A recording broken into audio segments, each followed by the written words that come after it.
Hello, I am Lisa Gardner, co founder of OMS Strategic Advisors and host of the Uncompromised podcast, where we have an unwavering commitment to values, beliefs, authenticity, integrity, character that brings heart and care to an organization. I'm bringing you some of the business's brightest, uncompromised executives and thought leaders to discuss challenging corporate norms.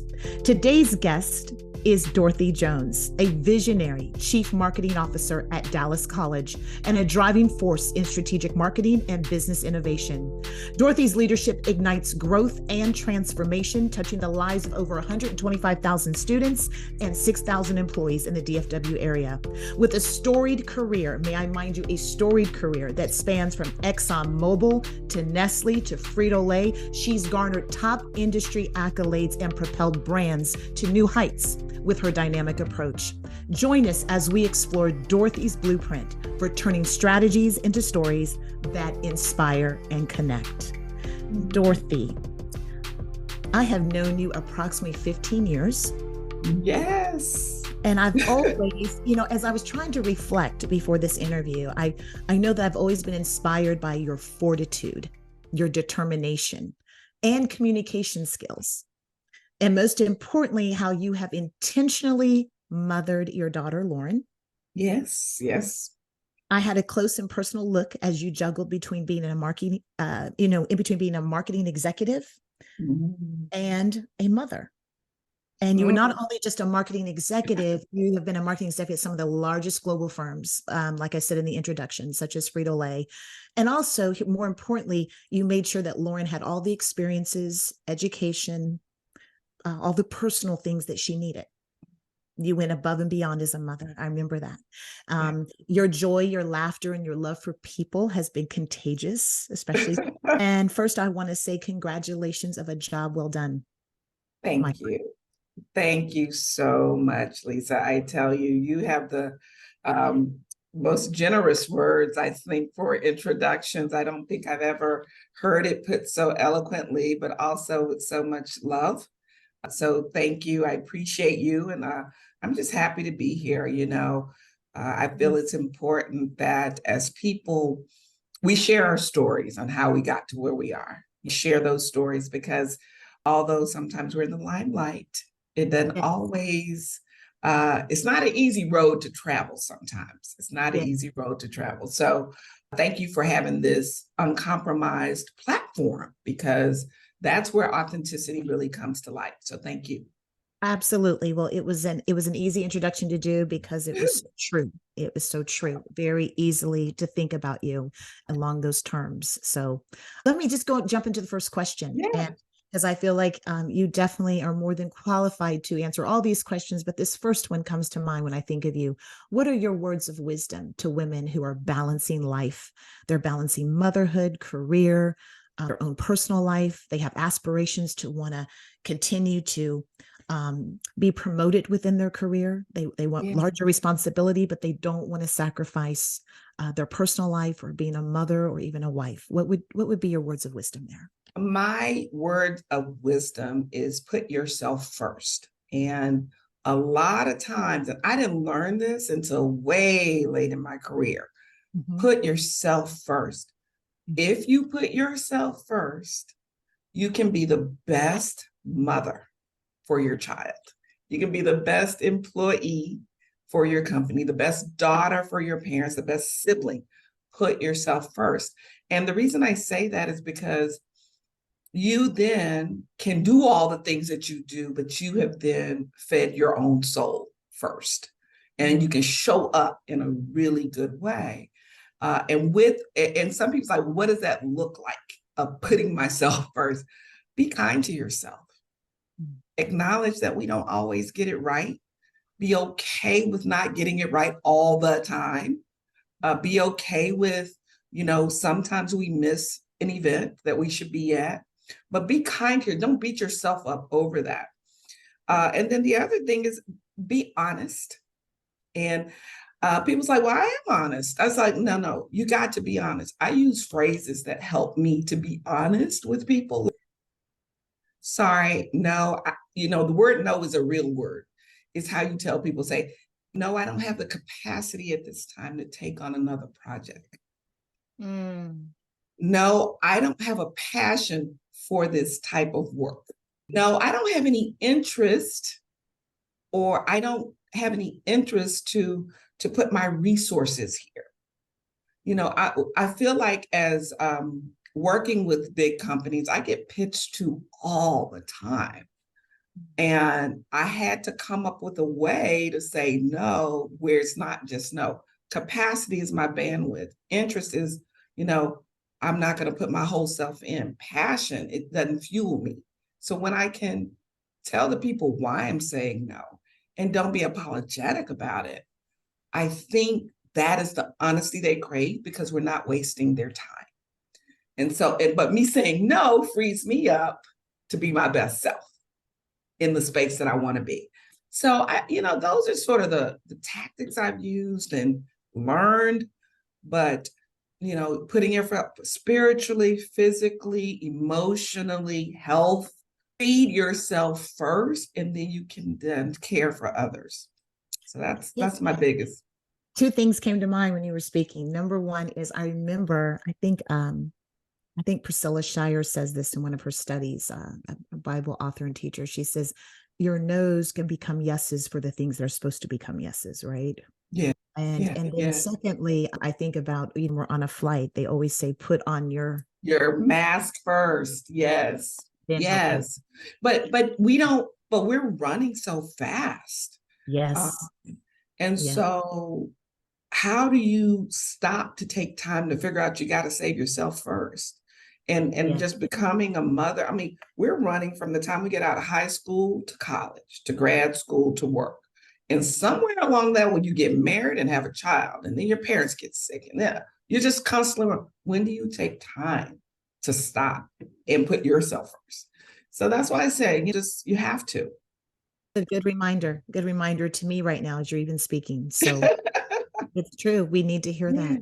What do you see women compromising, Dorothy, when it comes to trying to balance their life? What do you see them compromising? I think you've probably answered it already.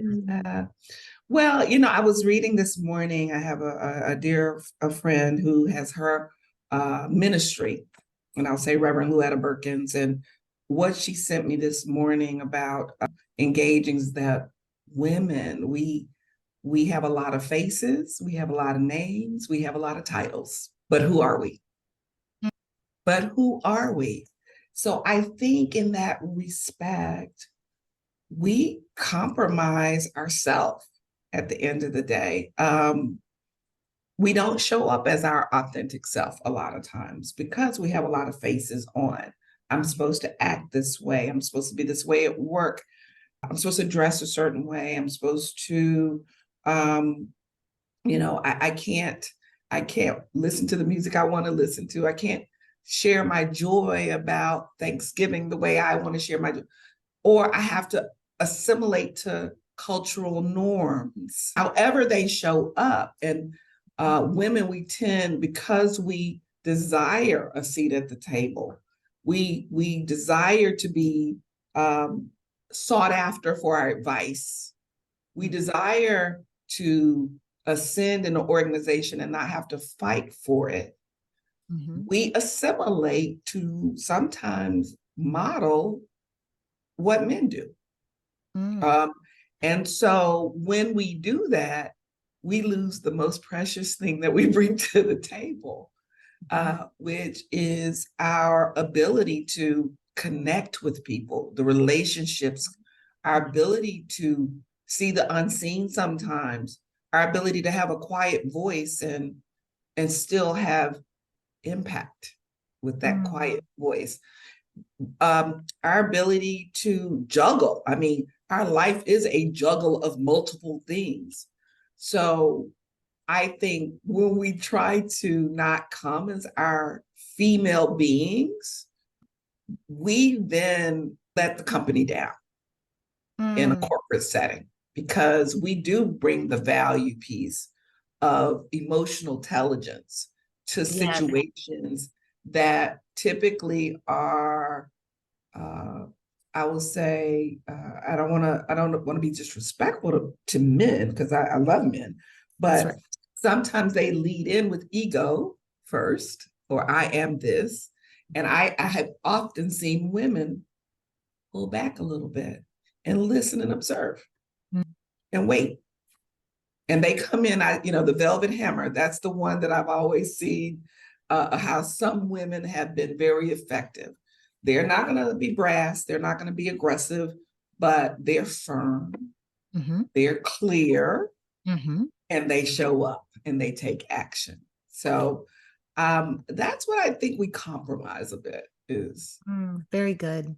not leaning into that. Great answer. Absolutely. Where have you, now that you've been in the private sector, and that's really where I've known you, and now you're at an institution, what has been the difference in those cultural norms? What have you seen? Well, I've had the opportunity to be across all sectors, nonprofit, private, public.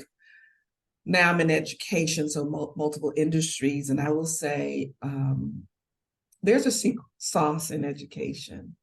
I think it is definitely the mission that we're after of, Dallas College in particular is transforming lives and communities through education. But culture is such a bigger piece of the pie of how we do the job that we do. The thing that I've noticed, I've only been here 11 months, but there's a sense of family amongst the higher ed community, amongst institutions. And then if you go down into functions, there are cousins and brothers in these little pockets, but they're operating as a family. And that sense of family is very protective. So, protection and or very collaborative in their unit. And so, and they want the best for each other. That's the other thing. I think from the culture standpoint, everybody wants to win. Everybody wants to be on the mission, and everybody wants everyone individually to win. I think that's pretty special. I haven't seen that in other companies, especially in the corporate sector. They could care less about about getting to know you outside of work in some instances. Absolutely. So I do see that as a secret sauce of Dallas College or higher ed. They're one and the same to me today because I've only been in one institution right now. That's great. It's a great institution as well. As a marketing executive, Dorothy, what are the key strategies that have helped you and your teams roll out impactful processes and manage the integrity in the brands you have overseen? Wow. The great news is I've been on this journey of helping brands either accelerate growth or transform a business or whatever over the last 20 years. And so I kind of got this sort of, I have a perspective on what it takes. The first I would just say is you got to nail the fundamentals. The fundamentals of a brand really protects the integrity of the brand. What is your purpose? What is your mission? Clarity around your goals and strategies. What's your brand story? Who are you? Why do you exist? Who do you compete with? What's your value proposition? Those are the fundamentals of every single brand that's been successful. So you have to really understand those. And if you don't have those, you need to go and invest in making sure the leadership team understands and why the value of those things. To me, that's number one. Number two is know what business you're in. Sometimes people are operating and they don't know the business they're in. So is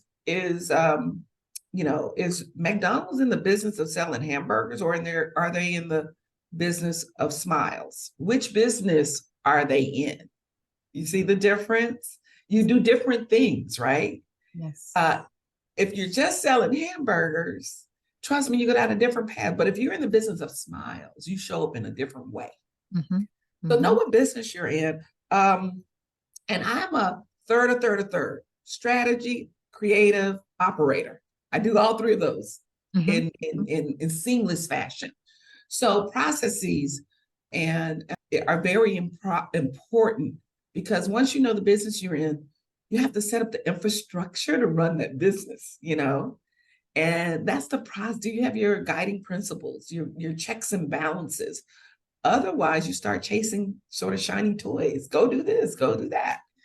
And you can fall out of compliance if you're in a regulated industry.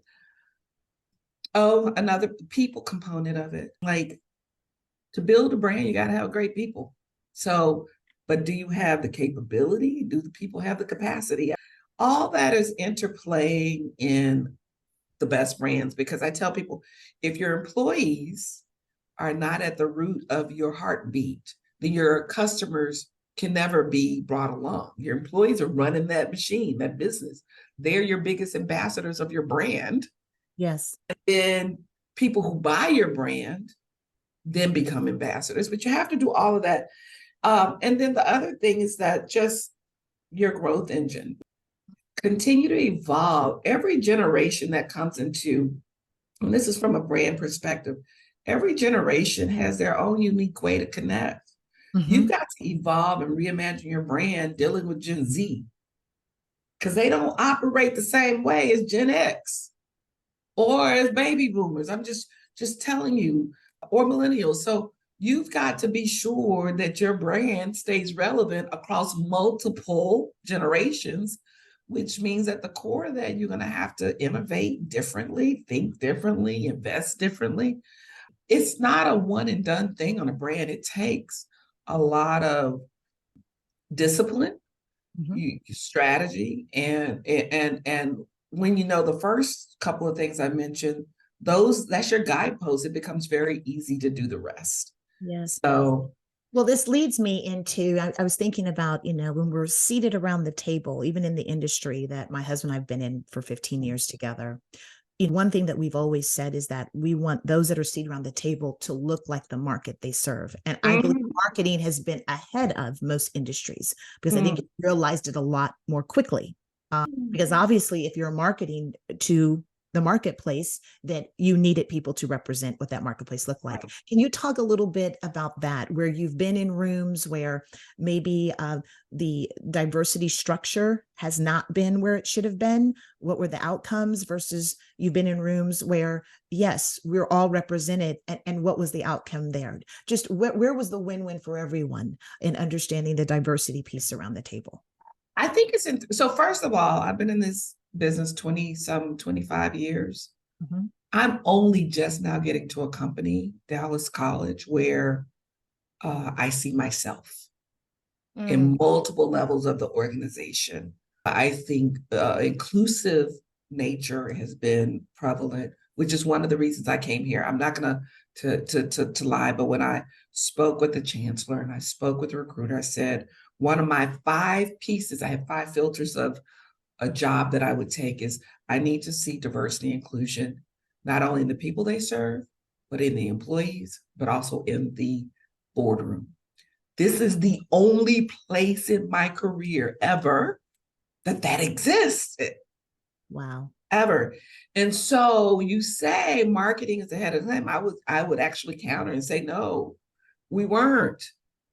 Because the people of color in the biggest marketing organizations that run the biggest businesses, we are still few and far between at the senior level. Now, yes, we have permeated at the junior levels, but at the executive suites, who's managing the over $100 million budgets, who's managing teams of 50 to 100 people, who's setting strategic direction, no, we're not there. We are still the only ones in many, many cases. And the cross-functional team that you work with, you may have one other, but it's not always the case. So it is still, yes, we've made some progress. I agree. I think cross industries, with the whole notion of people getting tired and fed up, and so they're starting their own businesses. That's where you're seeing it happen. Marketers coming out of the corporate sector and they're consulting or starting their own businesses and then demonstrating their value that way. But today, I still say we have a long way to go. And so you asked about sort of how do we show up in those instances?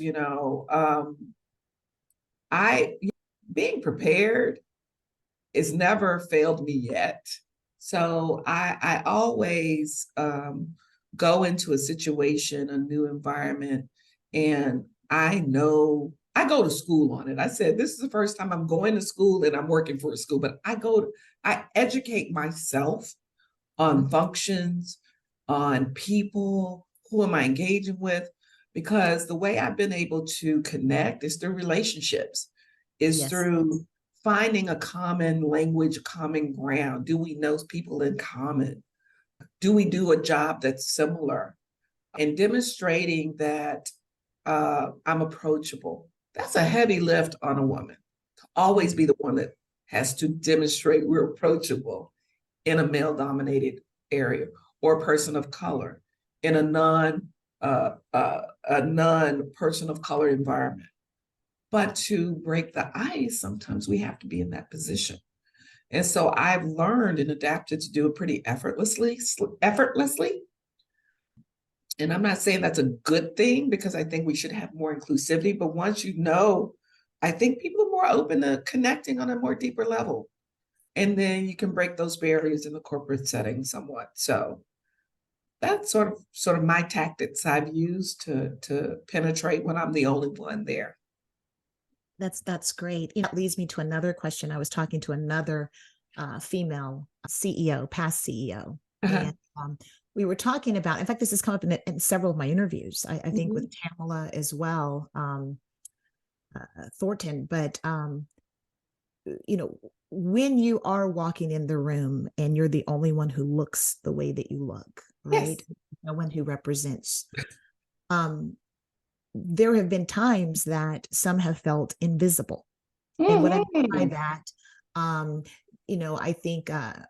think Tamala gave an example that she had made a comment or had given a suggestion around a table, and then minutes had passed, and one of her colleagues made the same suggestion, and then that was given the accolades, even though she's like, didn't I just say that 15 minutes ago? Right. Yes. So how do you, two things. Number one, has that ever happened to you? But number two, when you're the only one who looks the way you do, how do you emerge as another leader? How do you emerge as someone who can handle the platform that is set before them, or the strategic, the strategy that's set before them, the leadership that's needed? How do you emerge as that? How do you make sure your voice is heard? What things do you do? Because what we're finding is, as I was speaking to this other past CEO, she says, I've never thought about what I do, and I've never put it into words. So what are some things that you do? If you can just. Well, that's a little one, because times have changed. I mean, now we have the benefit of social media. Today, they know who I am. I don't have to tell them now. They go look at my LinkedIn. They just Google my name. They Google the company. Our pictures, our bios, all there. So today, they know who I am when I walk in the door. So that's a different dynamic than 20 years ago when I started. That's right. When my bio just had words. There was no LinkedIn. There was no digital footprint of who I am. You couldn't Google me to find out who I was other than what I've done. So in those past situations, I was often looked over. I'll just relate one little story, and I'll tell you what I did to address it. I was in an agency meeting, and we had only, at this time, you took calls. All of your calls were conference calls. They weren't video calls. They were conference calls. And starting with a new agency out in New York, we had been talking about the business. I was at Frito-Lay at the time. And all of our conversations have been via conference call. Well, guess what? Now we're going to go up to their offices to meet the team. Okay. And I'm coming with my team. And when we get there, I said, hey, I'm going to run to the restroom and I'll be in a minute. Nobody had never met me in person before. So I get into the room, all seats are taken. Even my most junior person on my team is at the table. So I just politely walked out. I went to the next room, conference room. I pulled my own table and chair in, and I set it intentionally in the back corner. And I just waited for introductions because that's what we did then. So I had a team who didn't have the wherewithal to say, oh, here, Dorothy, come sit here. Right. Whole other conversation for another day. And then the client didn't know who I was and didn't have the wherewithal. No one had the wherewithal to say, you have a guest in your conference room. Let me get her a chair. I went and got my own chair and I just sat and I waited. And I sat there until we did all introductions. And then I introduced who I was, and everyone turned, oh, Dorothy, come on up to that. I said, no. I'll stay right here. I'll just stay here. And let's conduct the meeting as you normally would. Okay. Now, they insisted now, but it was a bit of awkwardness there that I wanted it to be there and to permeate that room so they could see.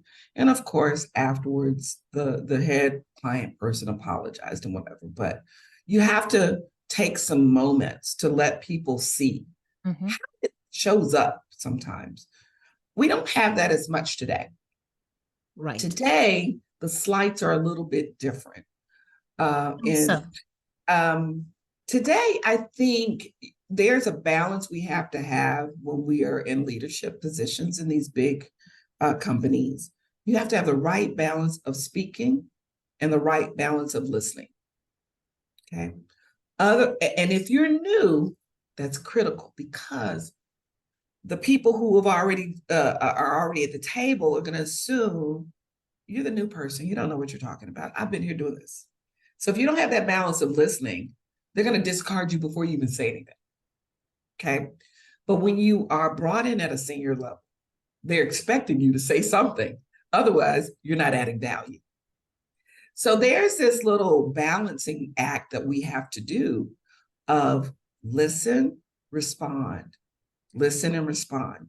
And it is an art and a science together. And I say, you only get better with it when you do it often enough. You'll know the right balance. And so I've just adapted to trying to listen to all. I'm constantly looking at who are the players in the room. I said I go to school on my team. I know who I'm working with, what their agenda is. And what I try to do is when I speak, I try to add value to help someone in their functional area because I now know what's happening in their different functional areas and building those relationships. So I'm adding value. But I do think sometimes we go in just to share our value and our point of view, and we don't really listen, empathize, understand where people are coming from before we start engaging. And to me, that is the thing. 90 days, the book that says the first 90 days, I think people really should take it to heart because really understanding and looking at how the system around you is working before you go in and try to change that system will propel you to have impact in that company long term. I could not agree with you more. Yeah. Very well said. Yeah. Absolutely. Follow-up question is, when you talk about, and I think you already addressed this, but the focus, you've talked about how you've merged as a leader in those rooms that don't look like you, right? Yeah. You talked about how the balance between listening and also responding is very important. There was one other discussion I had that she gave an example, and she said, there's one way of how I'm helping the next generation of women and women of color. She says, when I see a younger generation sitting at the table for the first time, and you can see that maybe they're about to get skipped over or they are not being heard as prominently as the colleagues around the table. She says, I literally will turn and look at that young woman, call her out by name, and have her repeat what she said, or I'll repeat what she said. She said, that's one strategy that I use in giving back as now a seasoned woman executive, right? What would you say some things that you are doing for the next generation? Yeah, that's a great, I've used that exact tactic, and I've also used it in a way of if I don't see them I see their wheels are turning, because if they're at the table, they're there for a reason. Yes. So I always offer do you have anything to add to this conversation? Because sometimes everybody else is just taking over the conversation. They talking loud and fast, and that person's like trying, you see it. So do you have anything to add? But the other thing is, if it's somebody in my organization and I know they're coming into a big meeting for the first time, I reach out ahead of time. I want them to know, one, they have an ally in the room with them. Two, I want to make sure they understand the dynamics that they're about to walk in. Is it a lion's den or is this friendly fire? Right. I need you to know what you're walking into. Sometimes it's the lion's den, sometimes it's friendly, but that person needs to know. And then my question to them is the pre-gaming before the meeting is, what is it you want to get out of it? How do you want to show up? And then I'm here to support you in that instance. And just as important as that pre-gaming of the meeting, I like to follow up with them on the post-game of the meeting. And this not have to be anybody that reports directly to me. But at the end of the day, I don't want to see any people of color, women, not show up well in a dominated industry or meeting that they're coming to for the first time. Mm-hmm. I don't want to see that. Absolutely. And I take care for that. So I think to add to what that other person said is the pre and the post game of it. How did it feel? What did you accomplish? What you wanted to accomplish? What would you do differently? And my advice to them going into there is you need to have something to say. You're at the table for a reason. Don't be afraid to use your voice. Yeah, don't be afraid. Very good. Very good.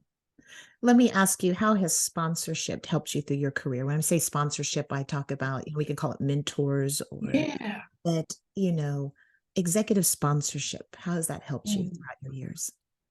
It comes in the most unlikely fashion. I say those are my truth sayers, I have my executive coach who's just been an amazing woman who I was introduced to in PepsiCo, Trudy Bourgeois, who is Coach Friend now. She will tell you the truth, whether you want to hear it or not.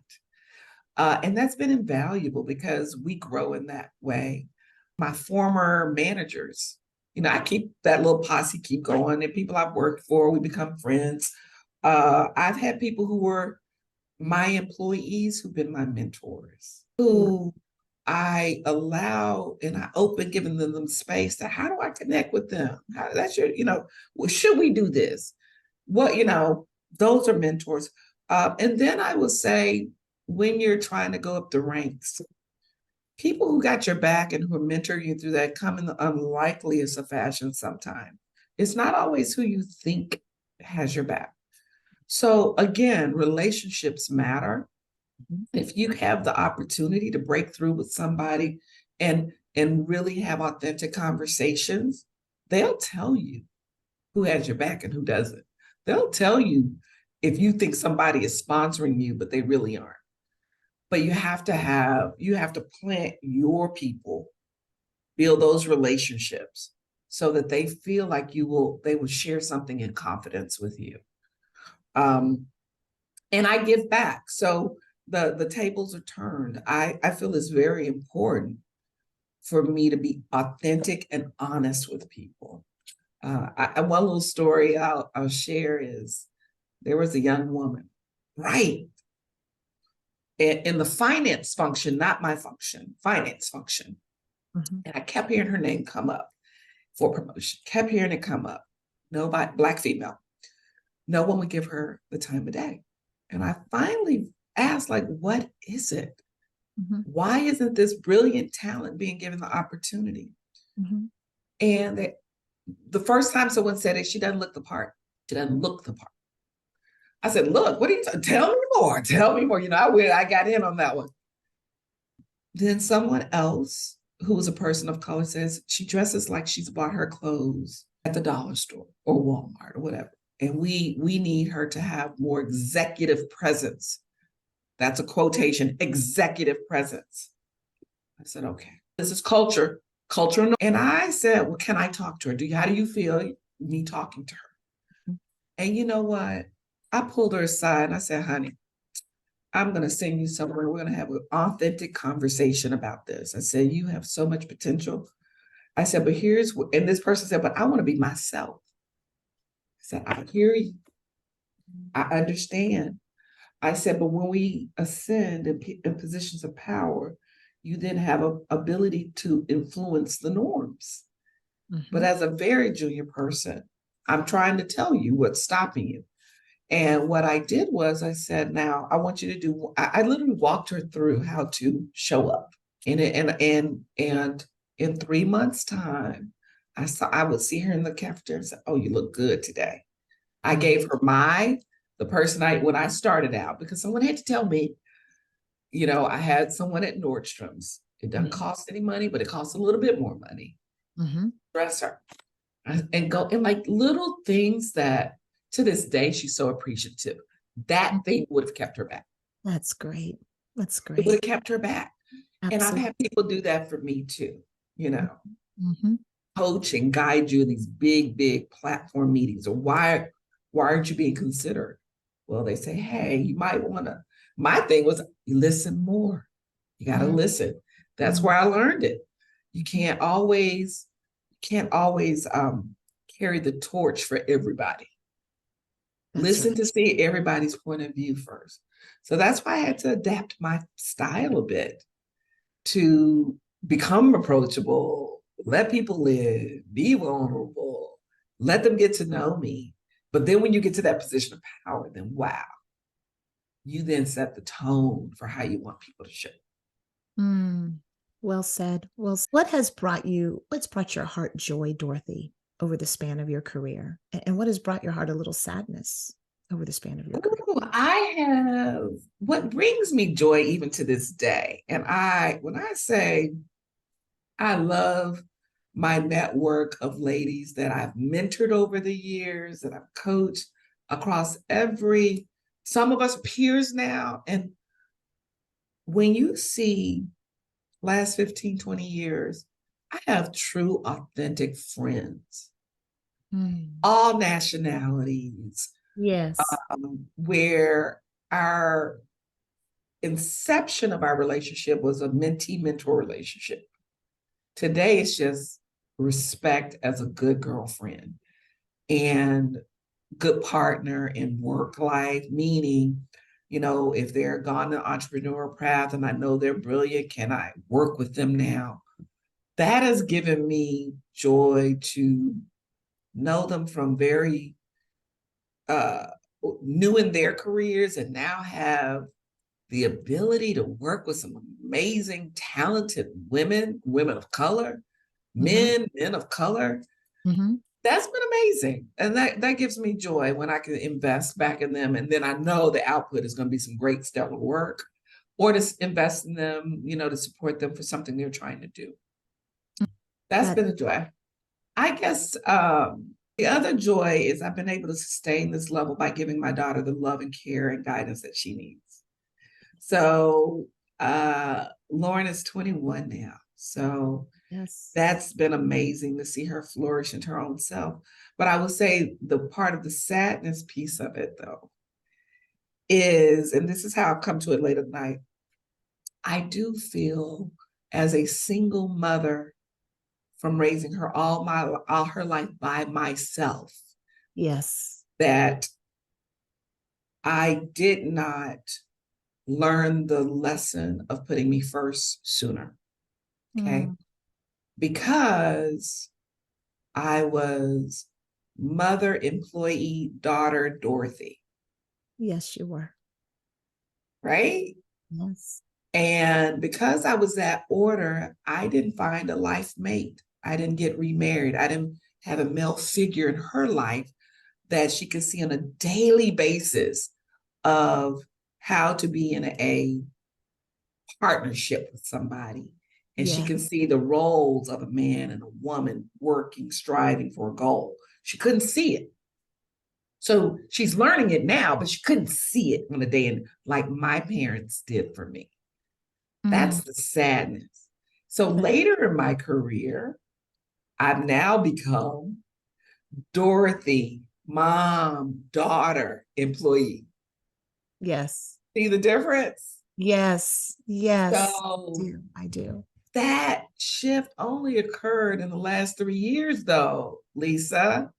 She's 21. She's 21. So my plea to people is Mm-hmm. I started with put yourself first That's because you don't want to have your career driving your life. You know, we're going to be the mother, we're going to be the daughter, but you don't want the job to make you have regrets like that. That's right. That's right. But just the fact that you're communicating that tells me that those gaps and those spaces are filled and were filled for her. You may Yeah, not they see were. how, you might not Yes, see how, but they were and they are. they Um, were and they are. And I think now she's a young adult. yes. She knows the value of it, though. Yes. Yes. And I so, just like it's the same thing, like if you didn't grow up with a father, doesn't mean you're not going to be an awesome dad. That's right. Okay. That's right. That's where we are today. That's right. I Uh, had one of those fathers as well. His father yeah. died at 6, Yeah. but he was an awesome father. Awesome dad. There you go. So You it know? doesn't mean that it's just, I wish I had to recognize and own the gap earlier. So, Right. That's right. So what is the end goal? What is your next endeavor, Dorothy? whew, What are you looking forward to? you know, I sit in the pace of positive energy. I I know I'm going to be working here as long as my daughter's in school, but I definitely have this service mindset of giving back. Um, and I'm in search of continuous happiness and continuous peace. I'm in search of that today. Mm-hmm. And whatever I do, whether it's volunteering, whether it's caring for my family, physically caring for my family, whether it's doing board service, caring for brands, it's going to have to be in a space that gives me peace and happiness on a continual basis. So I'm a lover of travel. So I need a little flexibility to travel like I love to do and learning cultures. But I just see me sort of, I've taken 3 hiatuses in my career. And I have now confirmed Dorothy can be just happy and fine not working. I can fill a day by myself. I can fill a day. Right. And you can travel and take care of Dorothy and give back. And pour into Dorothy and give back. And give back to what I enjoy. So I have no qualms of people who say, well, I've worked all these years. And I said, no. I can fill a day. And I can fill a day when I'm not committed to a schedule to work for a company. So that's right. That's right. And I believe that, Dorothy. You have many steps to go in pouring back into and pouring into you. I believe that about you. I totally agree. That's wonderful. Well, Dorothy, I want to say thank you. You could not have been just a more special and perfect guest. Your authenticity even shined through this very easily. It was not hard for you. And I just want to say thank you from the bottom of my heart of just being a guest. This is this is a new podcast. And everyone who has said yes in season 1, I appreciate them so much because that means they trusted me without me having a background in this, right? Oh no, absolutely. And so I just want to say thank you from the bottom of my heart. Well, here's what I say, Lisa. When I met you those many, many years ago and our babies were getting to know each other and they were 3, 4, and 5, I would say. Yes, absolutely. You were approachable, kind, loving, and nice. Mm-hmm. And, we don't see each other often. We had a few times with play dates and all. Yes. But I always knew that anything you asked, you delivered, and Larry as well. There's nothing you guys could ask me that I wouldn't say yes to. So, because I feel like over the years, we built that trust already. But also that friendship, even though we don't see each other often, and life passes us by. But at the end of the day, it's awesome to see how we pick up right where it left off. So thank you.